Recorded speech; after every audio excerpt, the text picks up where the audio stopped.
গতকাল শাহবাগ ব্লকেট কর্মসূচি করেছিলেন ঢাকা বিশ্ববিদ্যালয়ে আশেপাশে বিভিন্ন শিক্ষা প্রতিষ্ঠানের শিক্ষার্থীরা এবং সেখানে কিন্তু অর্থাৎ গতকাল রাতে প্রায় 2 ঘণ্টাব্যাপী তারা যেই ব্লকেট কর্মসূচি করেছিলেন সেই ব্লকেটের পর অর্থাৎ শাহবাগ বা অবরোধের পর তারা যে ঘোষণাটা দিয়েছিলেন আজকে 3টায় তারা শাহবাগ আবারও ব্লকেট করবেন। অর্থাৎ তাদের যে দাবিটি রয়েছে কুয়েটের যে উপাচার্য রয়েছেন উপাচার্যের পদত্যাগ না করলে তারা 3টা নাগাদ আবারও বিক্ষোভ কর্মসূচি করে শাহবাগ ব্লকেট করবেন। সেই কর্মসূচি কিন্তু তারা জড়ো হয়েছে, সেই কর্মসূচির লক্ষ্যেই কিন্তু তারা জড়ো হয়েছেন কিছুক্ষণ আগে অর্থাৎ 3টা নাগাদ কিন্তু তারা জড়ো হয়েছেন এই ঢাকা বিশ্ববিদ্যালয়ের রাজু ভাস্কর্যের সামনে এবং এখানে কিন্তু প্রায় ঘণ্টাব্যাপী তারা অবস্থান নিয়েছেন এবং বিভিন্ন ধরনের স্লোগান দিয়েছেন। এই মুহূর্তে কিন্তু একজন শিক্ষার্থী যে বিষয়টি বললেন তারা নতুন যে তাদের যে কর্মসূচি সেটি তারা ঘোষণা করেছেন এবং তারা বলছিলেন রাত 9:30 পর্যন্ত তারা সময় দিচ্ছেন, অর্থাৎ জনদুর্ভোগ যেন সৃষ্টি না হয় সেই বিষয়টি লক্ষ্য রেখে তারা এখন শাহবাগ ব্লকের যে কর্মসূচি তাদের সেটি থেকে সরে এসেছেন এবং রাত 9:30 পর্যন্ত তারা সময় দিয়েছেন প্রশাসনকে। এর মধ্যে যদি কুয়েটের উপাচার্য পদত্যাগ না করেন অথবা তাকে অপসারণ না করা হয় তাহলে তারা আবারও শাহবাগ ব্লকেট করবেন, কিন্তু সেই হুঁশিয়ারিটি কিন্তু শিক্ষার্থীরা দিয়েছেন। দর্শক আপনাদের যদি জানিয়ে রাখি ঢাকা বিশ্ববিদ্যালয়ের বাংলা বিভাগের একজন শিক্ষার্থী কিন্তু এই ঘোষণাটি দিয়েছেন এবং তারা যেমনটি বলছিলেন কুয়েটের যে শিক্ষার্থীরা অনশন করছেন উপাচার্যের পদত্যাগের দাবিতে সেই অনশনের সাথে তারা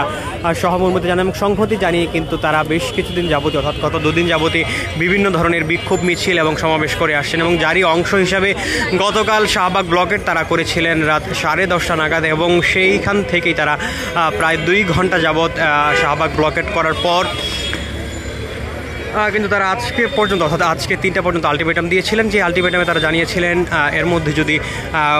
উপাচার্যকে পদত্যাগ বা অপসারণের বিষয়ে সিদ্ধান্ত না নেওয়া হয় তাহলে তারা আবারও শাহবাগ ব্লকেট করবেন এবং সেই লক্ষ্যে তারা রাজু ভাস্কর্যের সামনে বেলা 3টা থেকে কিন্তু অবস্থান করছিলেন এবং এখানে বিভিন্ন ধরনের স্লোগান তারা দিচ্ছিলেন। তবে শিক্ষার্থীরা যে বিষয়টি এই মুহূর্তে অর্থাৎ 4:15 নাগাদ যে বিষয়টি তারা জানাচ্ছেন তারা নতুন যে কর্মসূচি সেই সম্পর্কে তারা বললেন যে রাত 9:30 পর্যন্ত তারা কিন্তু সময় দিয়েছেন এবং সেই সময়ের পরেই কিন্তু অর্থাৎ সেই পর্যন্ত জনদুর্ভোগ যেন সৃষ্টি না হয় সেই জনদুর্ভোগের কথা চিন্তা করে তারা তাদের যেই শাহবাগ ব্লকেট কর্মসূচি এখন ছিল সেটি থেকে তারা সরে এসেছেন এবং 9:30 পর্যন্ত তারা সময় দিয়েছেন। এর মধ্যে যদি বড় ধরনের কর্মসূচি না হয় তাহলে তাদের যে দাবি সেই দাবি পূরণ না হলে তারা বড় ধরনের কর্মসূচি ঘোষণা করবেন। এই মুহূর্তে কিন্তু শুধুমাত্র ঢাকা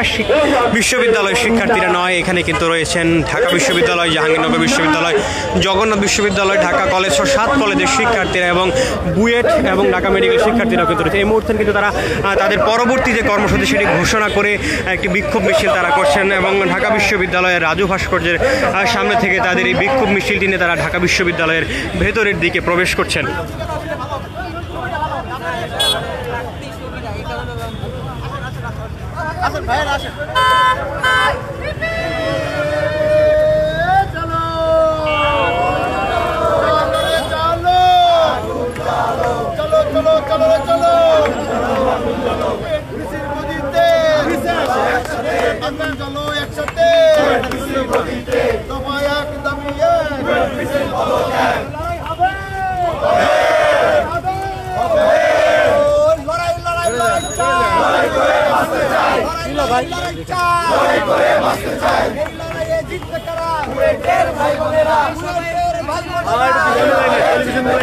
ভিতরে ঢুকে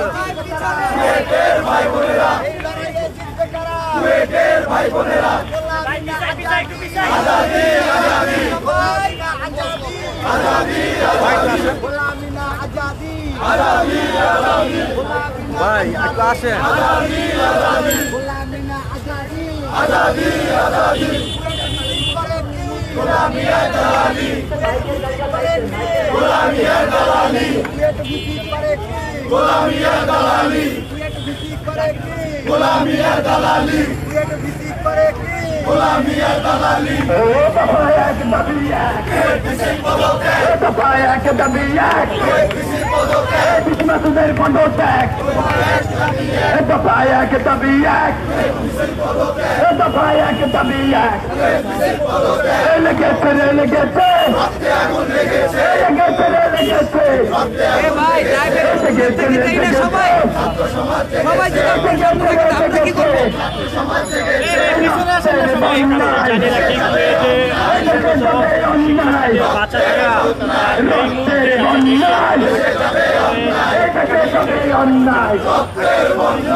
আপনাদের যদি জানিয়ে রাখি, কুয়েটের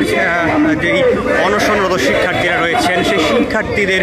বাঁচাতে কিন্তু এই মুহূর্তে বিক্ষোভ সমাবেশ করছেন ঢাকা বিশ্ববিদ্যালয় সহ আশপাশের বিভিন্ন শিক্ষা প্রতিষ্ঠানের শিক্ষার্থীরা। এবং যেখানে শুধুমাত্র ঢাকা বিশ্ববিদ্যালয় নয়, রয়েছে জগন্নাথ বিশ্ববিদ্যালয়ের শিক্ষার্থীরা, জাহাঙ্গীরনগর বিশ্ববিদ্যালয়ের শিক্ষার্থীরা সহ বুয়েট 7 কলেজের শিক্ষার্থীরাও কিন্তু এতে অংশগ্রহণ করেছে এবং বুয়েটের শিক্ষার্থীরাও কিন্তু এতে অংশগ্রহণ করেছে। এবং গতকাল রাতে শিক্ষার্থীরা যে শাহবাগ ব্লকেট কর্মসূচি করেছিলেন মধ্যরাতে, সেই শাহবাগ ব্লকেটের সময় তারা যে এই ঘোষণাটি দিয়েছিলেন, আজ 3টা নাগাদ তারা আলটিমেটাম দিয়েছিলেন। এই 3টার মধ্যে যদি বুয়েট উপাচার্যের অর্থাৎ কুয়েট উপাচার্যের পদত্যাগের ঘোষণা না আসে, অর্থাৎ অপসারণ করা না হয়, তাহলে তারা শাহবাগ ব্লকেট করবেন। তবে কিছুক্ষণ আগে কিন্তু শিক্ষার্থীরা জানাচ্ছিলেন তারা তাদের যেই কর্মসূচিটি ঘোষণা করেছিলেন সেই কর্মসূচি থেকে তারা সরেছেন, অর্থাৎ জনদুর্ভোগ যেন সৃষ্টি না হয় সেই লক্ষ্যেই তারা কিন্তু শাহবাগ ব্লকের কর্মসূচি সরিয়েছেন। তবে তারা নতুন একটি আলটিমেটাম দিয়েছেন, অর্থাৎ রাত 9:30 নাগাদ কিন্তু তারা আবারও শাহবাগ ব্লকের কর্মসূচি দিবেন যদি না কুয়েট উপাচার্যের পদত্যাগ অথবা অপসারণ করা হয়। দর্শক আপনাদের যদি জানিয়ে রাখি, কিছুদিন আগে কিন্তু সংঘর্ষের কারণে কুয়েটে কিন্তু ছাত্র রাজনীতি বন্ধ সহ কিন্তু বিভিন্ন বিষয়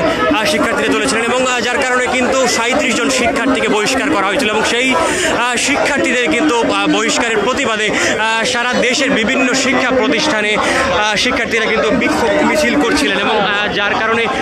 কিন্তু যারই অংশ হিসাবে কিন্তু গতকাল শিক্ষার্থীরা শাহবাগ ব্লকেট কর্মসূচি দিয়েছিলেন এবং সেখান থেকে কিন্তু শিক্ষার্থীরা নতুন আলটিমেটাম ঘোষণা করেছেন। আপনাদের যদি জানিয়ে রাখি, এই মুহূর্তে কিন্তু ঢাকা বিশ্ববিদ্যালয় রাজু ভাস্কর্যের পাদদেশে বাংলাদেশ গণতান্ত্রিক ছাত্র সংসদের বেশ কয়েকজন নেতৃবৃন্দ অনশন পালন করছেন, অর্থাৎ তারা কিন্তু গতকাল বিকেল 5টা থেকে প্রতীকী অনশন পালন করছিলেন এই কুয়েট শিক্ষার্থীদের সাথে সংহতি জানিয়ে এবং গতকাল রাত 10টা থেকে তারা কিন্তু পূর্ণদমে সেই অনশনটি তারা চালু করেছেন এবং যারই অংশ হিসাবে তারা এখন পর্যন্ত অনশন চালু রেখেছেন এবং তারা বলছিলেন যতক্ষণ না পর্যন্ত কুয়েট শিক্ষার্থীরা অনশন ভাঙছে ততক্ষণ পর্যন্ত তারা এখানে অবস্থান করবেন, অর্থাৎ যতক্ষণ না পর্যন্ত শিক্ষার্থীদের যে দাবি পূরণ হচ্ছে, অর্থাৎ উপাচার্যের পদত্যাগ বা অবসান হচ্ছে, ততক্ষণ পর্যন্ত তারা এই অনশন পালন করে যাবেন। এবং যেমনটি জানিয়েছিলেন ঢাকা বিশ্ববিদ্যালয়ের গণতান্ত্রিক ছাত্র সংসদের একজন নেতৃবৃন্দ, তাদের 3 জন কিন্তু ইতিমধ্যে অসুস্থ হয়ে পড়েছিলেন। দর্শক, এই মুহূর্তে ঢাকা বিশ্ববিদ্যালয়ের বিভিন্ন বিভাগের শিক্ষার্থী এছাড়াও জগন্নাথ বিশ্ববিদ্যালয়, জাহাঙ্গীরনগর বিশ্ববিদ্যালয়, বুয়েট 7 কলেজ সহ বিভিন্ন শিক্ষা প্রতিষ্ঠানের শিক্ষার্থীরা কিন্তু একটি বিক্ষোভ সমাবেশ করছেন এবং তারা কিন্তু গতকাল যেই ঘোষণা তারা দিয়েছিলেন আজ 3টায় শাহবাগ ব্লকেট কর্মসূচি করবেন, সেই কর্মসূচি কিন্তু তারা এই মুহূর্তে সরে এসেছেন এবং তারা বলছিলেন রাত 9:30 নাগাদ কিন্তু তারা তাদের এই শাহবাগ ব্লকেট কর্মসূচিটি সময় আলটিমেটাম দিয়েছেন এবং 9:30 মধ্যে যদি তাদের কাঙ্ক্ষিত ফলাফল না আসে তাহলে তারা আবার শাহবাগ ব্লকেট কর্মসূচি করবেন এবং একটি বিষয় তারা বলছিলেন জনদুর্ভোগ যেন সৃষ্টি না হয় সেই লক্ষ্যেই কিন্তু তাদের এই সিদ্ধান্ত নেওয়া হয়েছে এবং এই মুহূর্তে তারা একটি বিক্ষোভ সমাবেশ করছেন এবং যেটি ঢাকা বিশ্ববিদ্যালয় রাজু ভাস্কর্যের পাদদেশ থেকে বিসি চত্বরের দিকে এগিয়ে যাচ্ছে এবং এরপর তারা আবারও রাজু ভাস্কর্যের দিকে শেষ করবেন বলে জানিয়েছেন।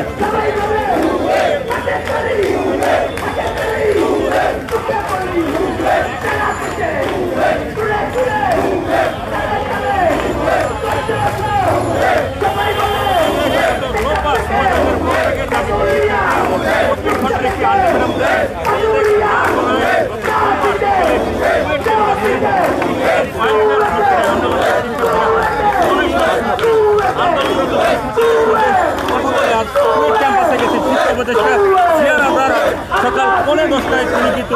ক্যাম্পাসে বসেছেন এবং এখন পর্যন্ত আমরা কিন্তু কোনো তথ্য পাইনি যে আসলে সেখান থেকে শিক্ষা উপদেষ্টা কী বার্তা দিয়েছেন শিক্ষার্থীদেরকে এবং আমরা দেখছি যে এখন কিন্তু